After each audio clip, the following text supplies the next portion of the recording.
ժողովուրդ ջան, 10% ձայն ունի այս մարդը։ 160,000-ը չի ընդեր, 10%-ից ավել չէր, 100,000-ի մոտ է երևի, թե 106,000-ը չեմ հիշում արդեն թվերը, ճիշտ ասած, որ թյուրիմացության մեջ չգցեմ, բայց իրականում ես նայեցի 10%-ից ավել չէր, հասկանում եք։ Այս մարդը փաստորեն ոչ լեգիտիմ մարդ է։ Ինքը դեռևս նստած է այն հին ընտրությունների այդ լեգիտիմությունը որ ստացել է դրա հաշվին միջև ինքը հասկանում է ինքը հնարավորություն չունի վրա ընտրվելու ժողովուրդ։ Այս մարդը պանիկայի մեջ պատրաստ է ամեն ինչի։ Ինքը պատրաստ է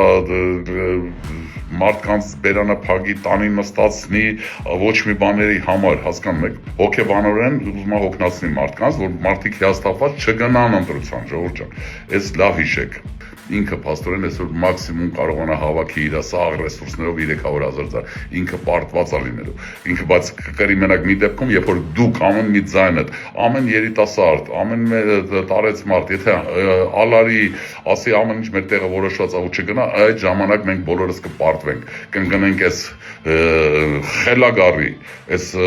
անբարոյականության թագավորի, սուտասանների թագավորի ձեռքով։ Սա ուրիշ հնարավորություն չի ունենալու, քան թե գնա արդեն դիկտատուրայի։